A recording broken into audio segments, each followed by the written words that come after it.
The MSU Hoops team is off to Cali. What would a 2-0 sweep mean? What would a 0-2 sweep mean? And then we are joined by Ryan Kartje. He's going to break down USC basketball and, yes, even USC football months ahead of our game against them. Let's go.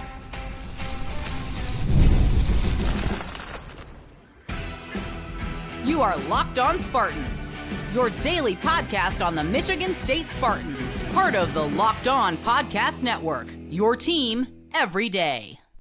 Today's episode of Locked On Spartans is brought to you by Gametime. Download the Gametime app, create an account, and use code LOCKEDONCollege for $20 off your first purchase. Spartan friends, Spartan family, Locked On Spartans listeners, thank you all so much for tuning in to Locked On Spartans. It's your team in green and white right here in the Locked On Podcast Network 5 days a week. Please rate, review, subscribe. If you want to comment below on YouTube on anything, give us your prediction for how these next two games will go for Michigan State basketball. At USC, at UCLA, yes, every Big Ten team from the Central and Eastern time zones, they need to make a West Coast trip. It's Michigan State's turn this week. Now, hey, we're going to be joined by Ryan Kartje. He's going to educate you more on USC basketball in Segment 2. And Segment 3, we're 9 months out, but let's get to know about USC football before our Spartans travel there to open up Big Ten play.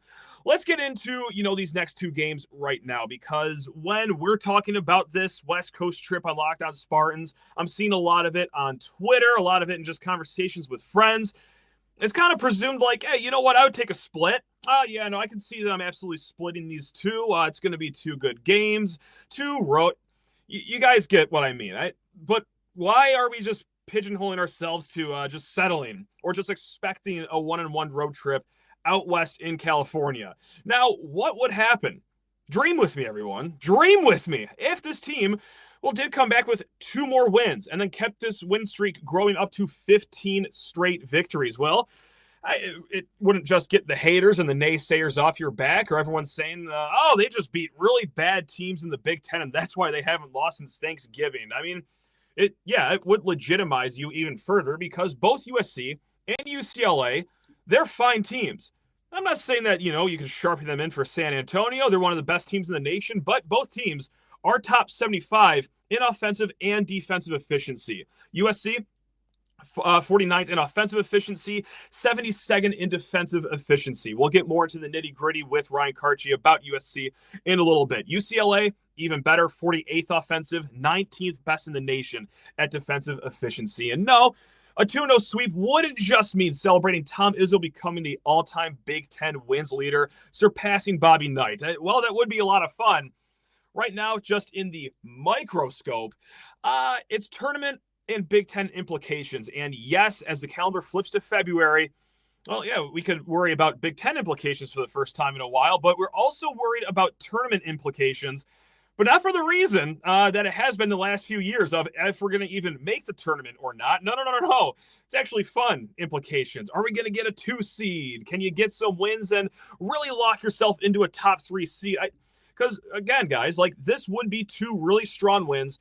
As a matter of fact, 2 quad 1 wins. Now, quad 1 win, that's if you beat a team on the road that is ranked 1st to 75th in the net rankings, okay? And actually, for Michigan State's last 11 games right now, 10 of them are slated to be quad 1 games. Even your home games, which are against 1 through 30 ranked teams. Neutral court games are 1 through 50. We don't have to worry about that. But right now, there's a real possibility MSU could have 9, 10, or even 11 quad 1 games left on their schedule. You start with just 2.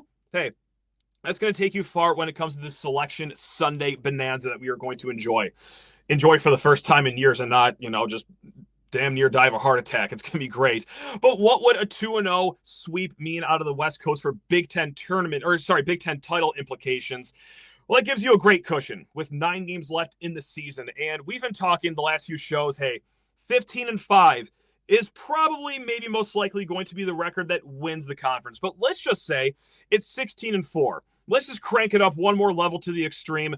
Let's say you have to have a 16-4 record to win the Big Ten. You sweep USC and UCLA. Well, you can lose your last 4 road games of the season against Illinois, Michigan, Maryland, Iowa. And as long as you sweep your 5 home games, easier said than done. You got Purdue at home, Michigan at home, Wisconsin at home, but still play along with me here. If you sweep this West Coast trip. You can lose your 4 road games as long as you sweep the home slate. That's a 16-4 record. I know that we just threw the 4 road losses in a 9-game span to end the season. That's the benefit you get, though, when you start as hot as Michigan State has started right now. And, guys, if you sweep USC and UCLA, could you even grow the gap between you and other contenders even further? Because Purdue, their next 2 games, home against Indiana. It's a heated rivalry. Anything can happen in a rivalry, I guess, even though Indiana's a disaster this year. But then on the road against Iowa. Illinois, they are at Nebraska, who is desperate for another home victory. And then home against Ohio State. Michigan, they will be at Rutgers and then home versus Oregon. So when you wake up next Wednesday, could your 2-game lead be a 3-game lead should you sweep these teams? It's college basketball. Crazy things happen. Now let's start looking at what else could happen in this West Coast trip, like a 1-1 split. I'll be quick with this one. Sure, it'd be a kind of a bummer, but not the end of the world. Michigan State's going to lose a basketball game or 2, maybe 4 or 5 eventually. I'm not going to be falling to my knees here crying on Locked On Spartans if they just split this series here. Now, 0-2. Now, I know we're all happy. Haven't lost since Thanksgiving. We're all upbeat. But, yeah, just let me just go down, 0-2 Sadville Valley right now. Things would get tight in the Big Ten race. Right now, obviously, as you guys know, Michigan State has a 2-game cushion in the Big Ten standings. If you lose 2 games, well, yeah, that's just going to go ahead and be erased right there. Now, of course, we'd have to see how these games happen if we were going to feel differently about the end of the season, like USC, like we will learn about with Ryan here in a hot second. They're very athletic. It's up and down fast, or not, I guess, fast-paced, but they are athletic on both ends of the court. Maybe could bother Michigan State on the perimeter. But UCLA, this is a team that's really good at forcing turnovers, right? Like one of the best teams in the nation, of course, one of the best in the Big Ten. Would you leave with doubts about your freshman point guard should the game go that way? UCLA, they have some length. Tyler Bilodeau, he could stretch it out. We saw that a little bit with Dawson Garcia in the second half, but we also saw them shut down Ace Bailey. So, we're going to have to see how the 0-2 would happen. But, hey, point blank, you would go from driver's seat in the Big Ten to, we need to play really well and catch some breaks to end the season if we want to hang up another banner here. Because, well, let's just go back to the other 3 contenders here for the Big Ten title right now. Illinois is favored in all their remaining conference games, according to Bart Torvik right now. Purdue, they're just going to be underdogs in 3 remaining games. And Michigan, actually, underdogs in just 2 remaining games.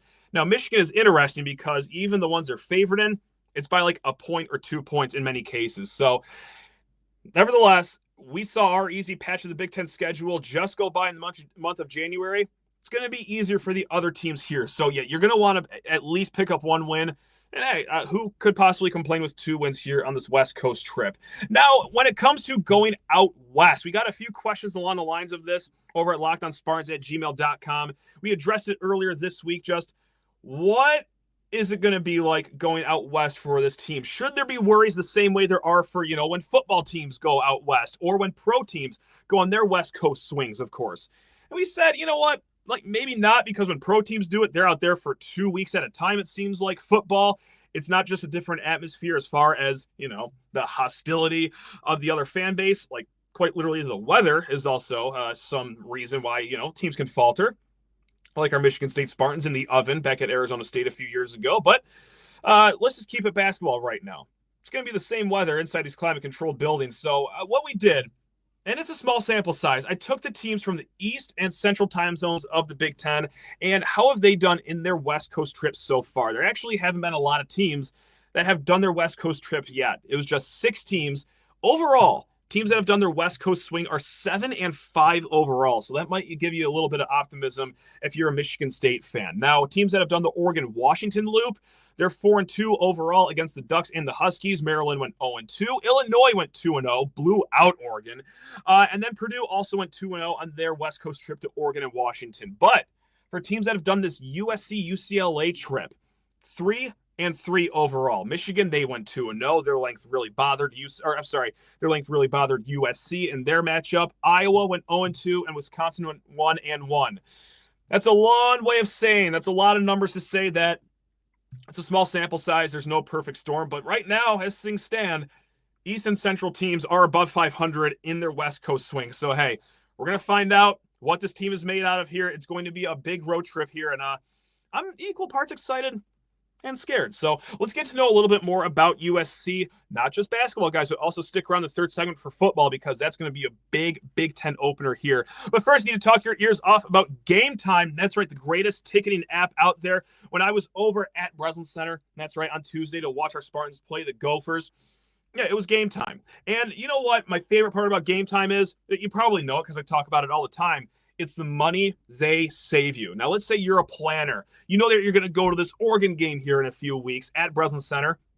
You can hop on right now and find great value in great sections with their flash deals, okay? They have these flash deals up in weeks, days leading up to the game. Or let's say you're not a planner, you're a procrastinator. You're walking up to Breslin Center and you forgot to get the tickets.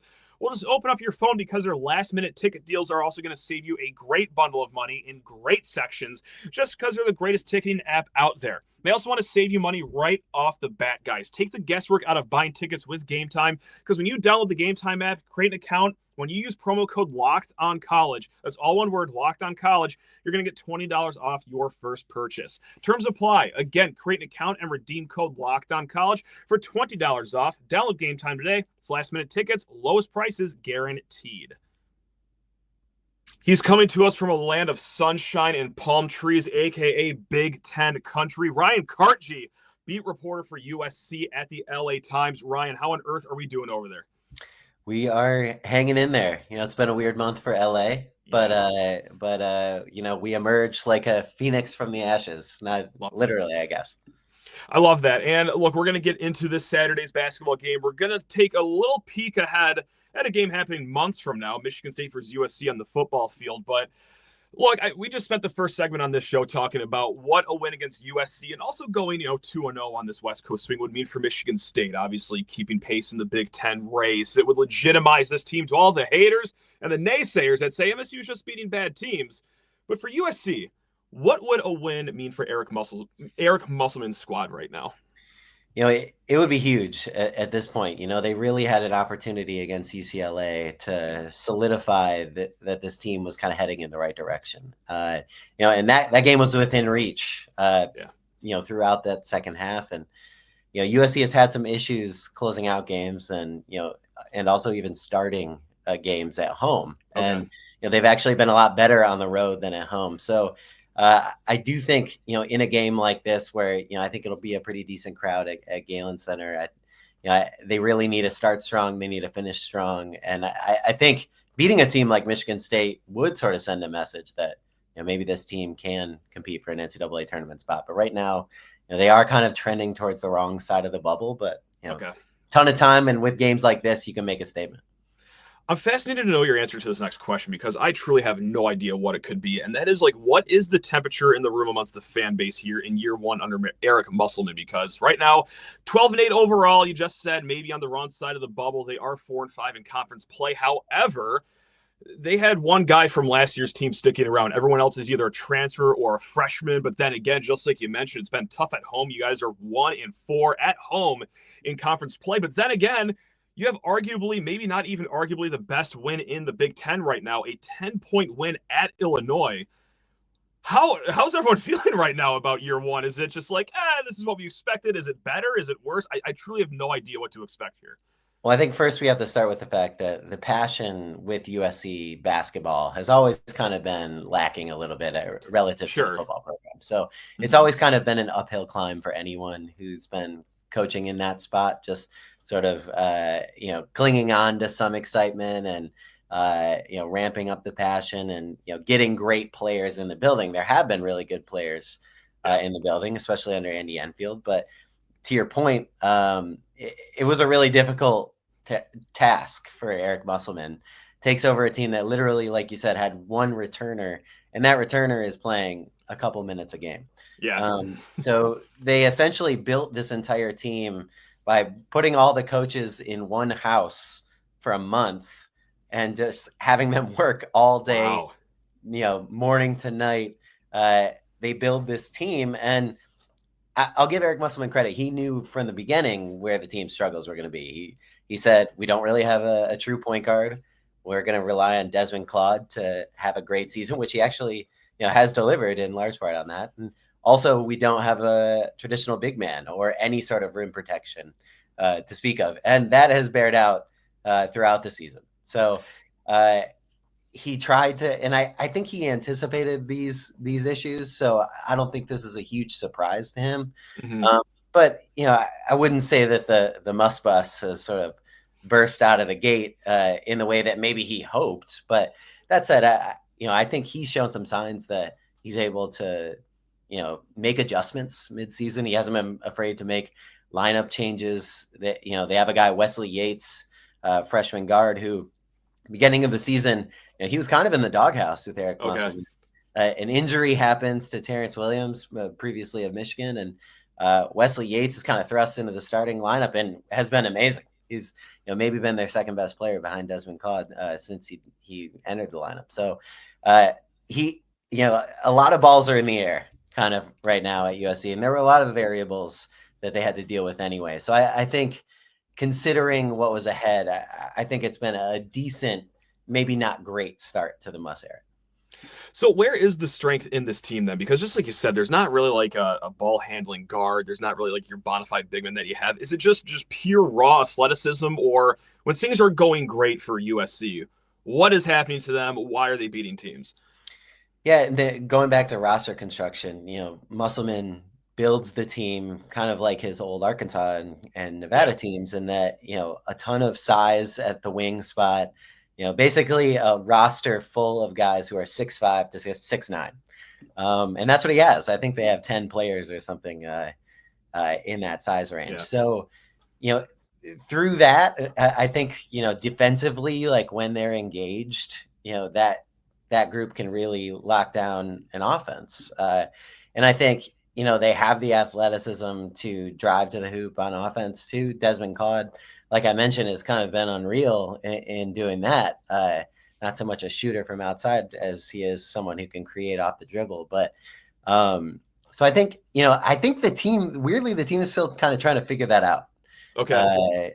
I think that's been the toughest part about putting this team together, is that, you have a couple injuries to guys who were, ideally sort of those glue guy connector types in Terrence Williams and Matt Noling, who came from Yale.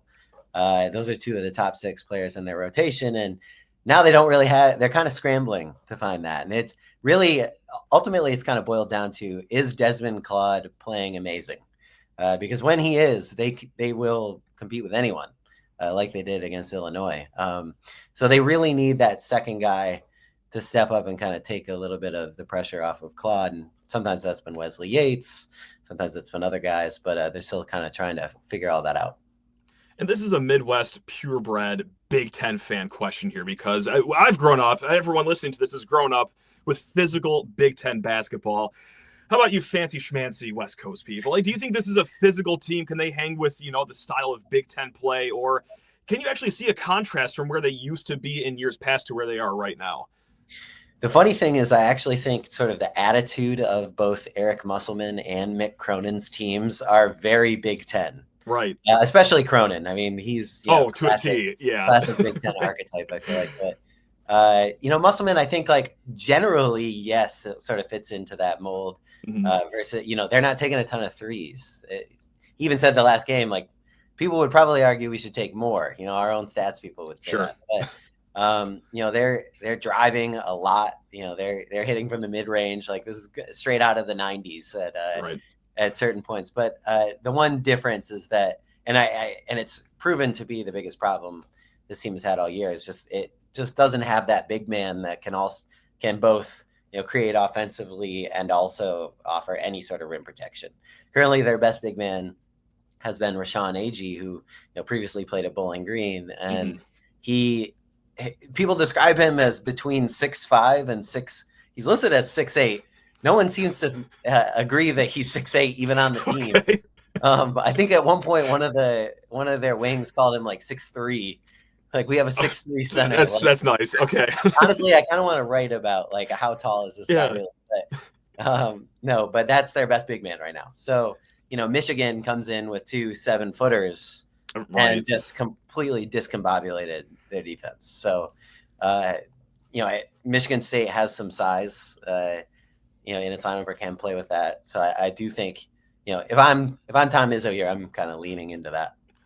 I like that. He wore like 5 pairs of socks to his roster day, lifts in his shoes. I like that. Good for you, young man. He's a stocky, like, big guy. Like, he gets rebounds. Like, he plays big, but Yeah. how tall is he really? No one knows. Game by game, it changes. I like that. Yeah. I'm going to go to the recycling bin here because I use this question all the time when we preview games. But right now on Bart Torvik, at the time of recording, there's no official spread for this game yet. But let's just go to Bart Torvik. They expect a Michigan State 76-72 victory.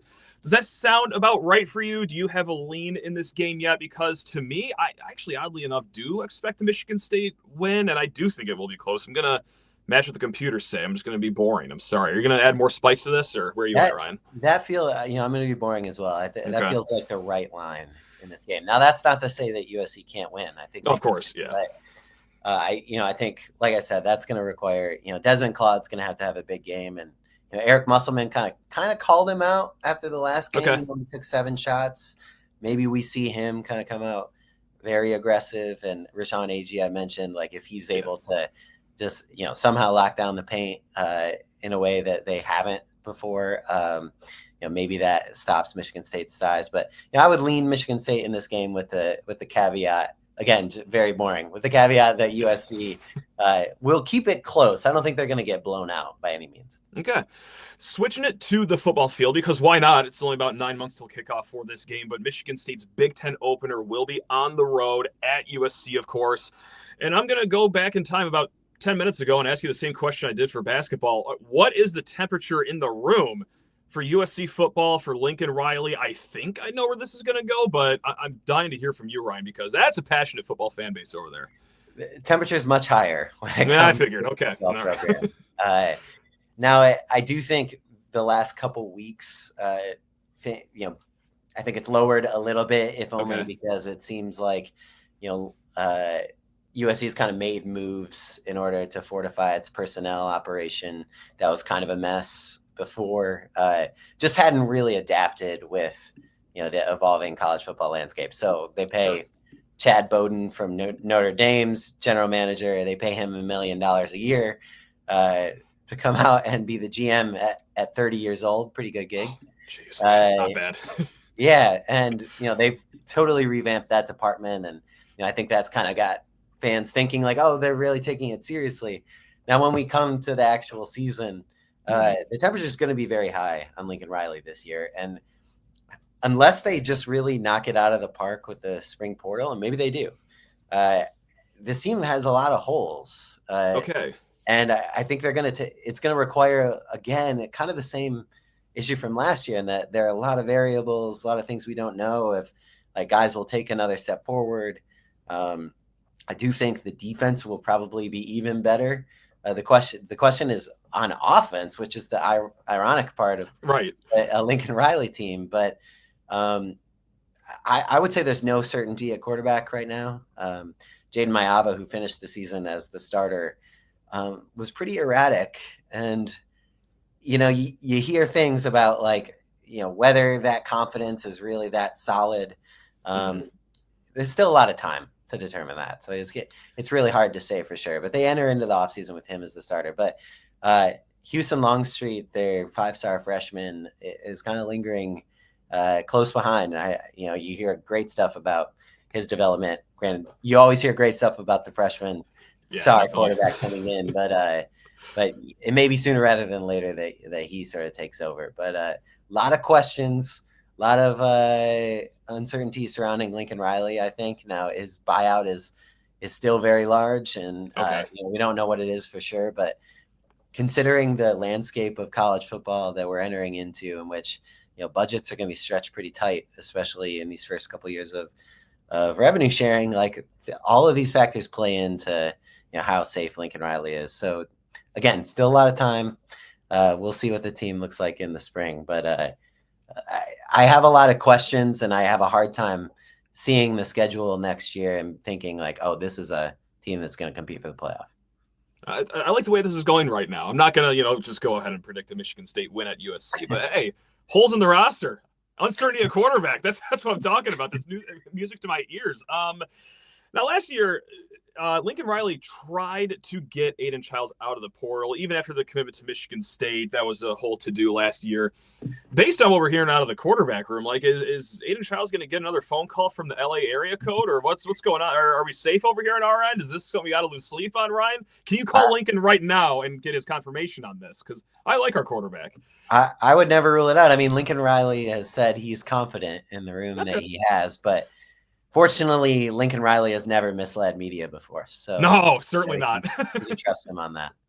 Not the Lincoln I know. Absolutely not. So where has there been any improvement on the field? Because you just talked about personnel off the field, but on the field during the first winter portal cycle, is there anywhere that they've made drastic changes, or is that kind of what you're talking about with, no, there's still holes and they didn't really address it at all in the winter? Where are we at after the portal cycle? I would say there is one spot in particular that they have improved, and that's the defensive line. Okay.